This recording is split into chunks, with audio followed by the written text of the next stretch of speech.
네, 우리 좌우에 계신 분들과 격려하겠습니다. 하나님은 오늘도 살아서 우리 가운데 역사하십니다. 아시죠? 네, 반대쪽 보고도 한번 하겠습니다. 시작. 네, 앞뒤 보고도 한번 하시겠습니다. 앞뒤 보도. 네.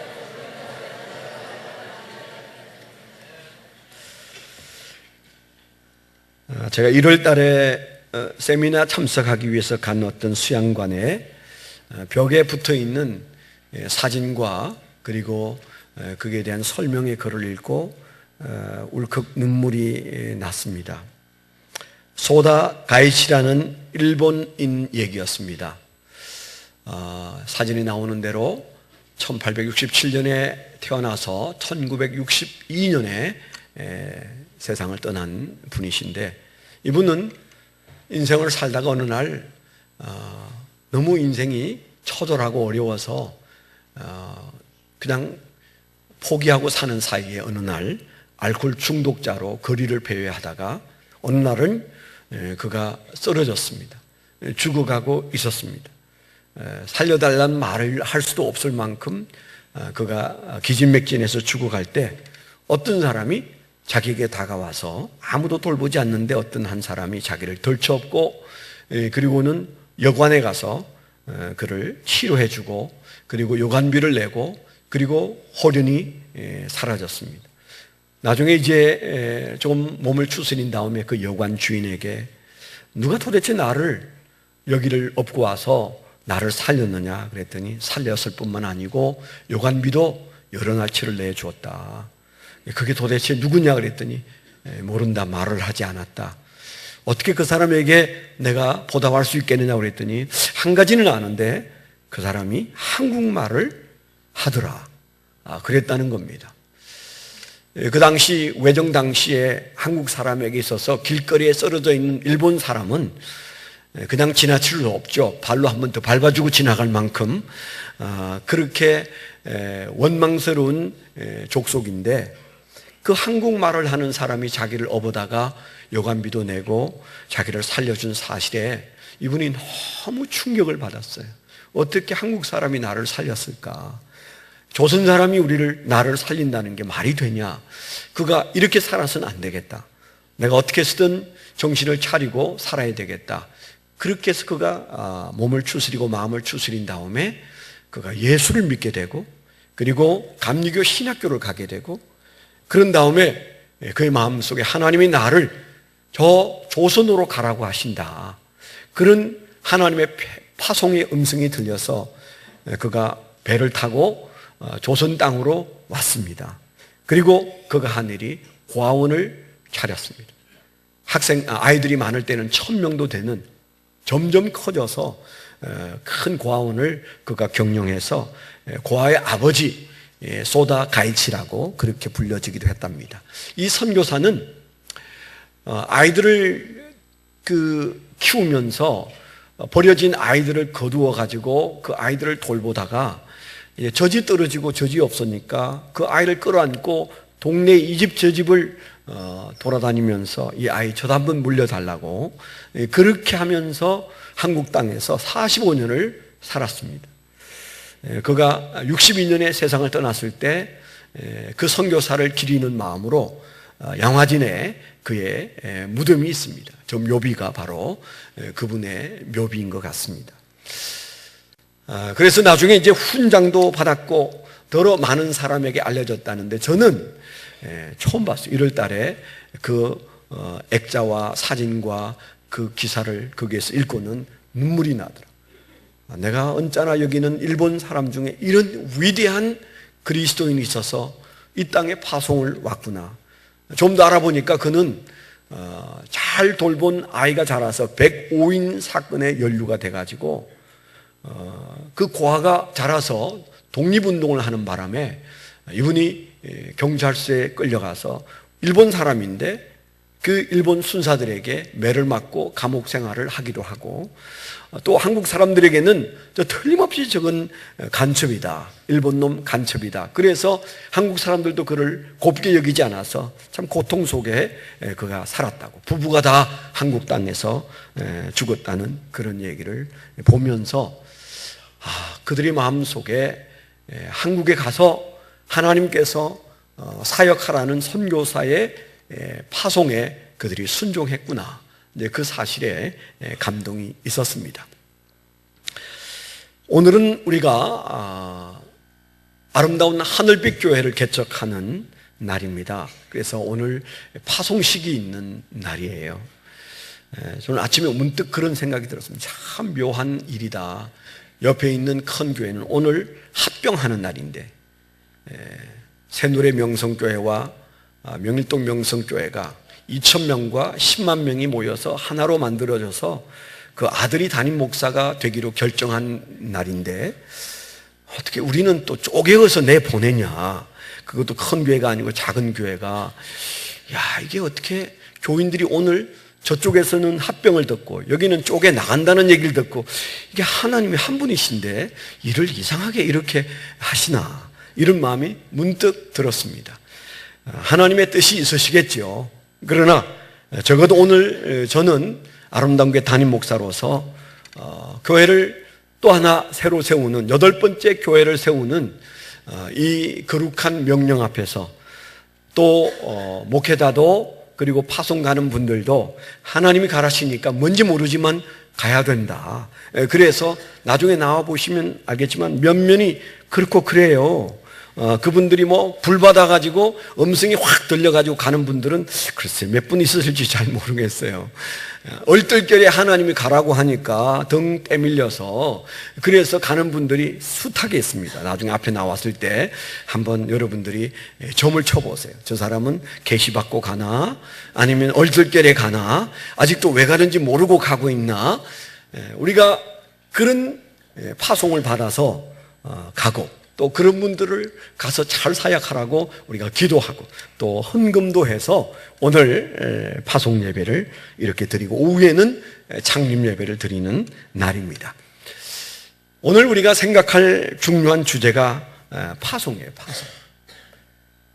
파송을 생각하는 그런 뜻깊은 은혜의 주일이 되시기를 축원합니다. 우리가 오늘 기억해야 할 파송에 관한 3마디가 있는데요. 첫째는요, 사실 인생은 파송이다. 그런 말씀을 첫 번째로 드리고 싶습니다. 인생은 파송이다. 여러분, 신앙인과 불신자 사이의 차이가 뭔지 아십니까? 오늘 여기 앉아 계시지만 아직 신앙이 없는 분과 신앙이 있는 사람의 차이가 여러 가지 있겠지만, 그 중에 아주 큰 것 중에 하나는, 하나님이 나를 이 세상에 보냈구나. 내가 이 세상에 태어난 게 우연의 결과가 아니고 하나님이 이 세상에 나를 보내셔서 이 세상에서 파송해서 하나님의 대사로서, 또 하나님의 대사관인 교회에서 대사관 직원으로 살다가 어느 날 이제 하나님이 기환하라, 그러면 우리가 하나님께로 돌아갈 존재구나. 우리는 떠나온 하나님이 있고, 또 부르시면 가야 할 우리의 집이 있는 그런 파송받은 존재이구나.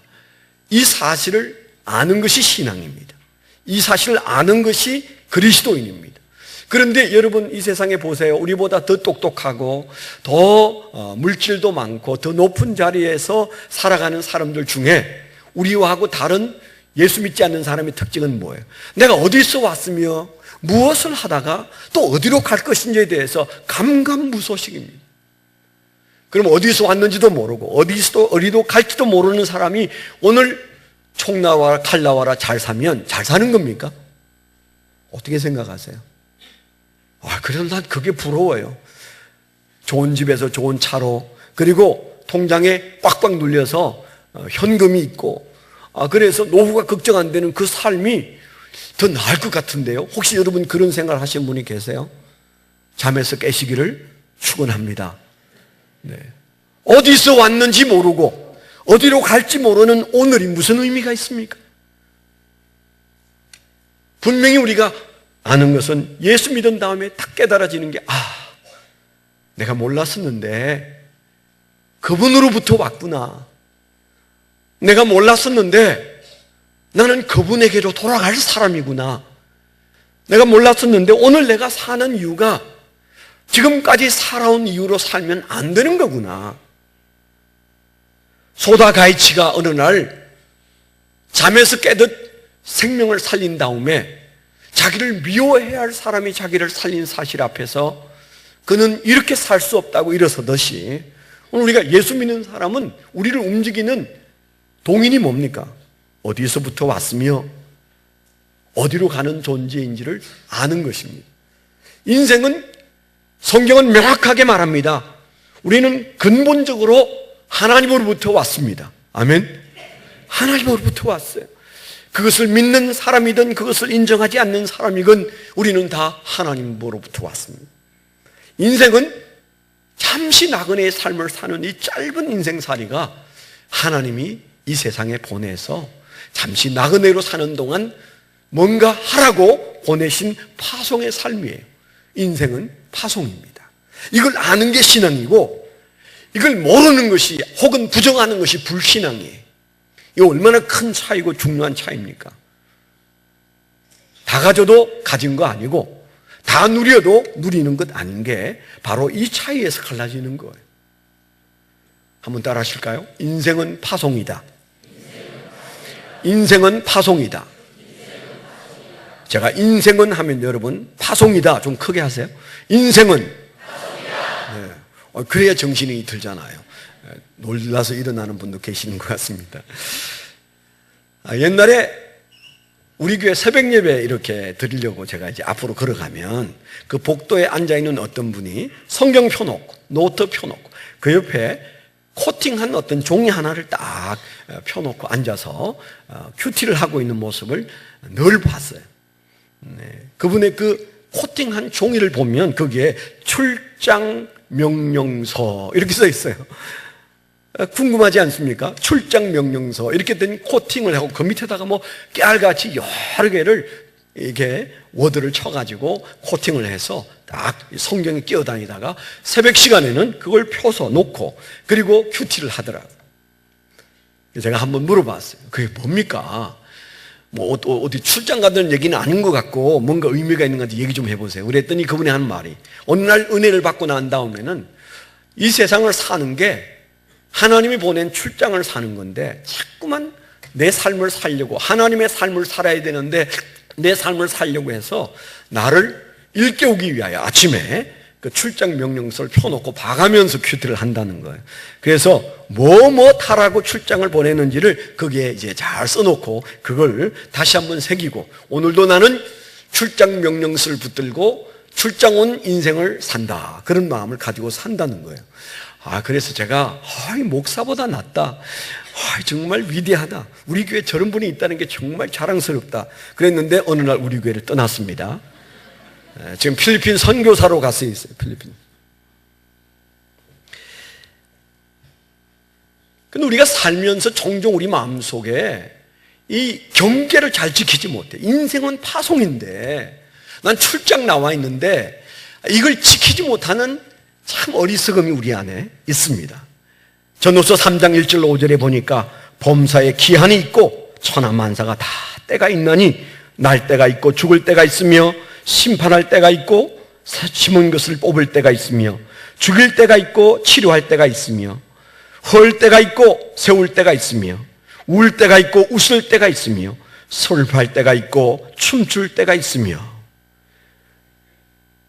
그 전도서 3장 1절 5절에 보니까 모든 세상 이치는 다 때가 있더라. 이 솔로몬이 왜 이런 말을 합니까? 그 때가 내 마음대로 되는 게 아니라 나는 돈도 많이 모아보고 그리고 아리따운 여인들도 많이 거느리고 내가 하고 싶은 걸 다 해봤는데 딱 하나 이 때는 내 마음대로 못한다. 때의 주인이 따로 있더라. 내가 이 세상에 온 때, 사는 때, 그리고 이 세상을 다 걷어치우고 가는 때, 그 때의 주인은 돈으로도 안 되고 권력으로도 안 되고 내 머리로도 안 되는 그분의 것이더라. 때의 주인이 계셔서 그분이 나를 이 세상에 때가 되어서 보내셨고 때가 되면 나를 불러가실 텐데 내가 참 헛살았구나. 그 얘기를 하고 있는 얘기잖아요. 그러니까 뭘 알았다는 겁니까? 때의 주인 되신 그분이 때가 되어서 나를 보내셨으면 때가 되면 데려가시는데 이건 내 소관이 아니라는 겁니다. 이 때를 모르고 산다는 게 이게 너무 헛되게 살았다는 말을 하고 있는 그 중심에 나는 하나님이 보내서 이 세상을 살고 있는데 내가 그걸 왜 깊이 생각하지 못했을까? 이렇게 지혜가 많고 이렇게 가진 것이 많아도 이게 다 그거 모르니까 헛것이더라. 그 말을 하고 있는 거잖아요. 우리가 깜짝 놀랄 삶의 비밀이 그 안에 있는 겁니다. 인생의 주인은 하나님이시고 우리를 보내신 분은 하나님이시고 우리를 불러가실 이젠 돌아오라 귀환하실 귀환의 명령을 내리실 분도 그분이신 줄 믿습니다. 인생은 누구든 잠시 동안 파송와서 살고 부르시면 가는 존재예요. 여기에서 신앙은 출발하는 줄 믿습니다. 두 번째 우리가 기억할 말씀이 있어요. 두 번째는 참 신앙은 파송입니다. 인생이 파송이고 신앙이라는 게 뭐냐? 신앙도 파송이다. 이 사실을 여러분 염두에 두셔야 돼요. 여러분 믿음 좋다는 게 뭐예요? 뭐가 믿음이 좋은 겁니까? 기도 많이 하면 믿음 좋은 겁니까? 성경 많이 알면 믿음 좋은 겁니까? 그럴 수 있어요. 그거 다 알아도 이건 모르면 믿음 좋은 거 아닙니다. 믿음이 좋다는 말은 하나님이 나를 여기에 보내셔서 이제 하나님이 가라고 해서 왔고 하라고 해서 하는 바로 그 하나님의 대사요 하나님의 대사관의 일꾼으로서 내가 우리의 왕 되신 하나님이 왕이신 하나님이 나를 파송해서 내가 이 세상에 머물고 있다. 그러므로 나는 오늘 하는 일이 내 일이 아니고 하나님의 일이다. 만일에 그런 마음을 가지고 여러분 시간을 보낸다면 여러분은 파송자의 삶을 사는 것이고 신앙 있는 삶을 사는 겁니다. 그 파송받은 자가 하나님의 일을 잊어버리고 내일 하고 있으면 그건 신앙 있는 인간이 아니에요. 잠시 신앙이 잠자고 있는 거예요. 오늘 여러분들이 누구의 일을 하고 있습니까? 무슨 일을 하고 있습니까? 누가 맡긴 일을 하고 있습니까? 여러분의 손에 여러분 가슴에 하나님이 파송한 목적이 뚜렷하게 시퍼렇게 살아 있습니까? 그게 있으면 신앙이 좋은 거예요. 우리가 잘 아는 믿음의 조상 아브라함, 그가 그저 잘 먹고 잘 사는데 하나님이 그를 불러서 그 갈대아 우르에서 소위 말한다면 가장 좋은 서울 한복판에서 그 다음에 저 거제도로 하나님께서 가라고 하셨어요. 그가 그 먼 길을 가는 끝에서 하나님께서 그에게 재차 뭐라고 말씀하셨어요? 창세기 12장 1절로 4절에 보니까 여호와께서 아브라함에게 이르시되 너는 너의 고향과 친척과 아비의 집을 떠나 내가 너에게로 보여줄 땅으로 가라. 너는 아비 집을 떠나서 내가 보여줄 땅으로 가라 그랬어요. 그게 신앙입니다. 아비 집에 살고 있는 것은 신앙이 멈춰 있는 거예요. 그런데 하나님 아버지께서 가라고 한 그 걸음을 걷고 있으면 여러분 눈앞에 되는 게 하나도 없어도 여러분 신앙 좋은 겁니다. 신앙은 뭐냐? 하나님이 가라고 한 그 길에 그 도상에 서 있는 거예요. 하나님의 길에 서 있는 겁니다. 아브라함의 길에 서 있는 겁니다. 하나님이 가라고 한 그 길에 내가 서 있으면 우리는 성공자요, 잘 가고 있는 것이요, 그리고 신앙이 있는 것이다. 이렇게 말해도 틀림없고 그 끝에는 틀림없이 하나님이 약속한 복이 우리를 기다리고 있습니다. 이사야서 6장 8절에 보면 어느 날 이사야가 나라가 엉망진창이 돼가지고 그가 우울증이 걸릴 정도여서 그가 터벅터벅 성전에 들어갔어요. 아무도 없는 성전에 들어갔는데 너무 놀라운 광경을 봅니다. 천사가 성전 앞에서 왔다 갔다 하고 그러는데 이 하나님이 지금 임재해 계시나 보다. 그런 놀라운 광경 앞에 그가 두렵고 떨려서 어찌할 줄 몰랐을 때 그때 하나님이 하신 음성을 여러분 기억하시죠? 뭐라고 하셨어요? 내가 또 주의 목소리를 들으니 주께서 이르시되 내가 누구를 보내며 누가 우리를 위하여 갈꼬 하시니 내가 누구를 보내며 누가 우리를 위하여 갈꼬 하시니 하나님께서 누가 우리를 위하여 갈꼬 누구를 보낼 수 있을까? 이렇게 말씀하시는 음성을 듣고는 너무 놀라고 감격한 이사야가 한 말이 뭐예요? 그때 내가 이르되 내가 여기 있나이다 나를 보내소서 하였더니, 내가 여기 있나이다 나를 보내소서 하였더니, 하나님께서 이사야 청년을 불러서 그를 선지자로 쓰기 위하여 누가 우리를 위하여 갈고, 그렇게 말씀하시는 삼위 하나님의 말씀 앞에 제가 여기 있습니다, 저를 보내주세요, 그렇게 말함으로 그의 인생이 바뀌잖아요. 이사야 선지자가 되잖아요. 예수님이 오실 것을 낱낱이 예언하는 그런 예언자가 되지 않습니까? 역사가 지나서 수천 년이 흘렀지만 이사야를 우리가 존경하고 그를 대단하게 여기는 바로 그런 사람을 우리가 빚지 않습니까? 어떻게 해요? 나를 보내소서.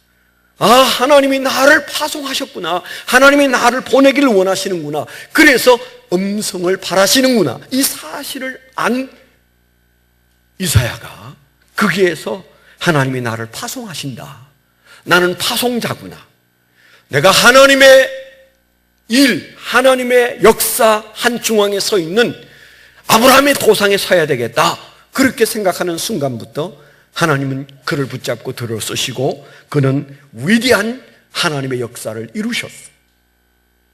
무슨 얘기예요? 신앙이라는 게 도대체 뭐냐? 파송받은 자의 심정으로 하나님이 나를 보내신 그 일을 붙잡고 살 때 바로 그게 참 신앙이에요. 예수님께서 부활하신 다음에 우리가 읽었던 말씀입니다. 요한복음 20장에 보니까 예수님께서 부활하셔서 저희들에게 나타나셨을 때 그들은 너무 두렵고 너무 힘들어서 어쩔 줄 모르고 모여 있을 때, 그때 예수님이 나타나셔서 너희에게 평안이 있을지어다 말씀하시고, 그리고 하신 말씀이 뭐예요? 아버지께서 나를 보내신 것처럼 나도 너희를 보내노라, 그렇게 말씀하셨어요. 아멘. 부활하신 예수님이 모든 믿음의 사람들에게 하신 말씀이 있어요.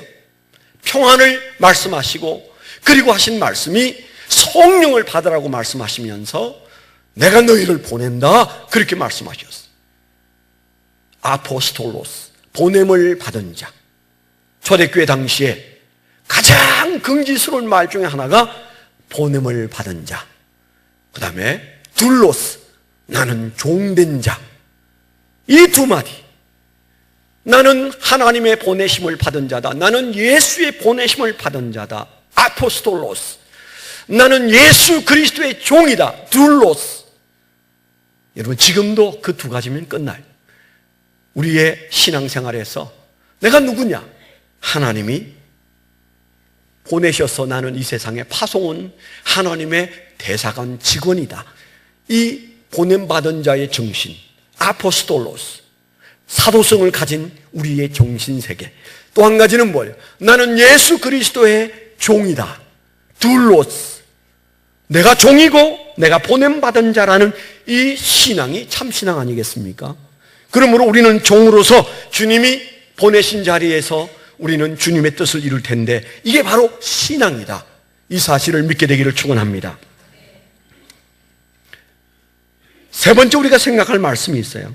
지난주에 설교를 하도 길게 해가지고 오늘은 제가 무슨 일이 있어도 12시 안에 설교를 마친다, 제가 각오하고 또 각오한 일주일간의 노력의 끝에 제가 오늘 12시 안에 설교를 마칠 거예요. 세 번째, 첫 번째는 뭐라고 그랬어요? 인생은 파송이다. 두 번째, 신앙은 파송이다. 세 번째, 교회는 파송입니다. 여러분, 교회를 어떻게 이해하고 계세요? 우리가 지난주에도 생각했습니다만 세상으로부터 부름받은 하나님의 백성들의 모임이면서 세상으로 보냄받은 그리스도의 제자들의 모임이 교회입니다.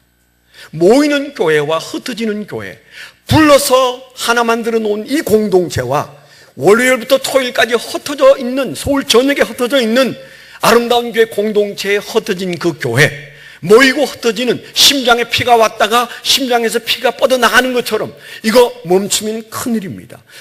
모이기는 했는데 나가지지 않으면 그거 큰일입니다. 나갔다가 돌아오지 않은 것도 큰일이에요. 그래서요, 교회는 모이고 흩어지는 이 두 가지, 모이는 교회와 흩어지는 교회. 하나님이 우리를 불러서 하나님의 백성으로 모아놓은 다음에 다시 세상으로 보내어서 그리스도의 제자로 살게 하는 이 파송, 이 역할을 하는 게 교회입니다. 그러므로 교회는 많이 긁어 모아가지고 좋은 건물 짓고 그리고 우리끼리 행복하게 잘 살더라. 죽은 교회입니다. 죽은 교회입니다. 모양은 그럴듯해도 사대교회처럼 모양은 살아있지만 실상은 죽은 교회. 여러분 그런 교회 되고 싶으세요? 아름다운 교회가 그런 교회 되면 되겠습니까? 그러면 우리가 생각할 게 뭐예요? 우리는 파송하고 있나? 어떤 모양을 우리는 파송하고 있나? 물으셔요. 제가 좋아하고 많은 분들이 좋아하는 한스 킹이라는 분이 계세요. 이분은 개신교 목사가 아니고 천주교 신부입니다. 근데 어째 천주교 신부를 개신교 목사가 좋아할까요? 특별히 옥하는 목사님이 굉장히 좋아하시더라고요. 저도 논문 쓰면서 한스 킹의 책을 많이 인용했었어요. 이분은 신부인데 개톨릭 개혁자, 이거는 아니다. 지금 천주교 이거는 하나님 앞에서 정말 부끄러운 교회다. 그걸 외치고 책을 쓰고 그래서 사실은 의식 있는 신부나 그리고 목사들이 그분의 사상을 굉장히 좋아합니다. 근데 그분이 말하는 말 중에 교회가 가지고 있는 중요한 속성 가운데 아주 기본이 되는 속성이 뭐냐? 교회의 사도성이다 그랬어요. 교인들을 끌고 모으는 게 아니고 어떻게 보낼 것이냐를 생각하는 바로 그 교회가 교회의 기본을 가지고 있는 것이고 교회를 어떻게 흩어 보낼 것인가를 생각하지 않는 교회는 사실상 가장 중요한 기본을 잃은 교회다 그렇게 말했어요. 그뿐만 아닙니다. 어떤 사람은 이렇게 말했어요. 피스 브레이브라는 유명한 분은 이런 말을 했어요. 만일 교회가 세계 각처로 그 교회의 복음 전도자를 보내지 않으면 그 교회는 실제로는 교회가 아니다 그랬어요. 만일 교회가 세계 각처로 그 교회의 복음 전도자를 보내지 않으면 그 교회는 실제로는 교회가 아니다 그렇게 말했어요. 두려운 얘기지 않습니까? 우리가 그저 행편 따라 그저 파송을 잊어버리고 우선 우리가 살고 보자. 교회가 좀 빚도 갚고 교회가 좀 뭔가 잘 갖춘 다음에 그때 해도 늦지 않다. 우리가 그렇게 생각하고 있는 동안 우리는 아무것도 못한 채 파송의 사명을 다하지 못한 채 하나님 앞에 설 가능성이 아주 높습니다. 그렇다면 여러분 우리가 비록 작은 교회든 큰 교회든 그 교회가 사도성을 가지고 있는가 파송을 생각하고 있는가 그 고민을 해야 되잖아요. 아름다운 교회도 그렇게 잘하는 교회는 아닙니다. 그래도 우리보다 못하는 교회가 좀 많이 있어서 그래도 우리끼리 하여튼 이런 교회도 있다고 말할 수 있는 좀 우스운 얘기인데 좀 그렇지 않습니까? 대부분의 교회는 열심히 파송하는 데 관심이 있기보다는 열심히 교회 위에 건물 위에 건물을 쌓고 사람 위에 사람을 쌓아서 보다 더 많은 사람을 만들기를 원하세요. 그거 뭐 하려고요? 그렇게 많이 모일수록 하나님 앞에 서면 부끄러울 거예요. 지하실에 소수가 모여서 어떻게든 전도하려고 애쓰는 교회와 사람 위에 사람이 쌓여서 우리 교회도 그렇습니다마는 이름도 못 외우는 그런 교회 좀 부끄럽지 않을까요? 천국에서 만났을 때 한국 사람 같은데 어디서 사셨어요? 명일동에 사셨습니다. 나도 명일동에 살았는데 어느 교회 다녔어요? 아름다운 교회 다녔습니다. 그러세요? 나도 아름다운 교회인데 제발 그러지 마세요. 큰 교회는 용서가 될 수도 있어요. 너무 크니까 목사님도 이름 안 외우고 살 거예요. 보나마나. 그러나 저는 늘 죄책감을 느낍니다. 외워도 이게 나이가 들어서 그런지 자꾸 지워져. 제가 아이패드를 넘기면서 여러분을 위해서 기도하는데도 딱 얼굴을 보면 이름이 생각나지 않아서 이게 안 돌아가져요. 그래서 제가 기억력 좋은 약이 신문에 났길래 어떤 간호사에게 물어봤어요. 이 기억력 좋은 약 먹으면 되겠냐? 유익한 것보다는 잃을 게 많으니까 안 드시는 게 좋겠다. 그래서 제가 그거 사 먹으려다가 못 사 먹었어요. 용서하십시오. 우리가 이 조그마한 교회에서 서로에 대해서 이름을 모른다는 것은 천국 가서 땀날 얘기입니다. 그건 파송 이전에 우선 우리가 코이노니아가 안 되는 거예요. 코이노니아가. 옆에 한번 보세요. 이름 모르는 사람이 앉아있나 보세요. 네. 앞줄에는 다 그래도 괜찮아요. 저 중간쯤 이 집사님은 그 옆에 계신 할머니 성함을 모를 것 같은데. 네. 우리가 교회로 부름받은 우리가 이 세상으로 나가려면 우리가 스크림을 짜야 돼. 마음이 하나가 돼. 교회는 절대 야당 여당 없습니다. 오직 한 마음. 왜? 파송을 위해서, 하나님의 일을 위해서. 우리는 싸울 겨를이 없고 다툴 겨를이 없어요. 내 생각은 소용없습니다. 필요 없습니다. 오직 성령님의 생각만 우리의 생각입니다. 아멘. 목사의 생각도 필요 없고 장로님의 생각도 필요 없어요. 그게 성령님의 생각이십니까? 이렇게 물으시면 돼요. 거짓말 했다가는 큰일 나니까. 그러면 하나 되는 거예요. 그러면 성령님이 뭘 원하실까요? 파송을 원하시게 돼 있어요. 우리가 이 파송날 함께 기억할 마태복음 28장의 축복이 뭡니까? 우리가 그 나라의 대사로 사는 게 신앙이라는 사실과, 그래서 교회를 이룬다는 사실과 함께 그 나라와 그 권세를 우리에게 약속하신 이유가 파송과 함께 있어요. 하늘과 땅의 권세를 내게 주셨으니 그러므로 너희는 가라, 그렇게 말씀하셨잖아요. 가지도 않으면서 하늘과 땅의 권세를 넘보지 마세요. 절대 주시지 않습니다. 하늘과 땅의 권세를 내게 주셨으니 그러므로 너희는 가라 그랬어요. 가서 제자 삼으라 말씀하셨어요. 하늘과 땅의 권세가 우리 코앞에 있습니다. 또 뭐라고 그러죠? 20절에 세상 끝날까지 너희와 항상 함께 있으리라. 함께 안 계세요. 안 계세요. 여러분, 주님이 함께 계시는 것을 느끼십니까? 못 느낀다면 주님이 가라고 하시는 그 파송의 비밀을 붙들고 살지 않기 때문이에요. 우리가 날마다 주님이 보냄받으신 삶을, 우리가 파송자의 심정을 가지고 살면 성령 없이는 살 수가 없어요. 돈 가지고 안 되고 내 지혜 가지고 안 돼요. 우리가 주님의 파송의 명령을 붙들고 살려면 우리는 기도할 수밖에 없고 주님을 기다릴 수밖에 없고 성령의 역사를 기다릴 수밖에 없어서 그 자리에서 하나님이 함께 하시는구나, 예수님이 말씀하신 그대로 세상 끝날까지 함께 하시는구나, 그 놀라운 사실을 발견하게 될 줄 믿습니다. 하나님의 임재가 느껴지지 않는 것은 우리가 그 자리에 있지 않기 때문이에요. 강원도에 앉아서 KTX를 기다리면 안 옵니다. KTX가 지나가는 길목에 우리가 서 있어야 되는 것처럼 하나님이 역사하시는 길목에 우리가 서 있어야 하나님의 임재를 맛볼 수가 있어요. 그러던 어느 날 파송의 끝에서 상급이 있는 귀환이 일어날 것입니다. 이제는 돌아오라. 이제는 다 마치고 돌아오라.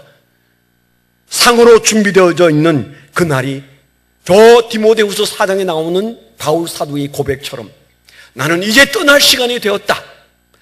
내가 믿음의 경주를 다 했고, 그리고 내가 싸울 싸움을 다 싸웠고 의의 멸관이 나를 기다리는 것처럼 당신들에게도 그렇게 되었으면 좋겠다. 그러면서 인생을 마쳤잖아요. 그는 죽는 순간까지 파송자로 살았다는 말입니다.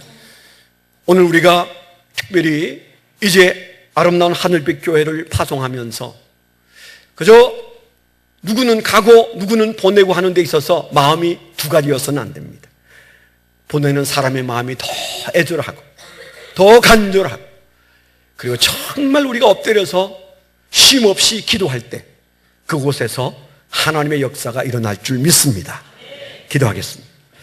거룩하신 아버지 하나님, 오늘 저희들은 이제 아름다운 하늘빛 교회를 세우면서 이 8번째 교회가 하나님의 뜻대로 세워지기 위하여 가는 파송자와 보내는 파송자가 함께 이 예배를 통하여 주님의 뜻을 가슴에 품고 안디옥 교회가 바울과 바나바를 파송하듯이 오늘 우리가 기도 중에 파송하는 이 거룩한 사역을 통하여 교회가 다시 한번 주님 안에서 하나님의 임재를 맛보는 축복이 넘치게 하여 주옵시고, 파송되어 가는 이들이 가슴 속에 불붙는 열정이 일어날 수 있도록 인도하여 주시옵소서. 예수 그리스도의 이름으로 감사하며 기도드렸습니다.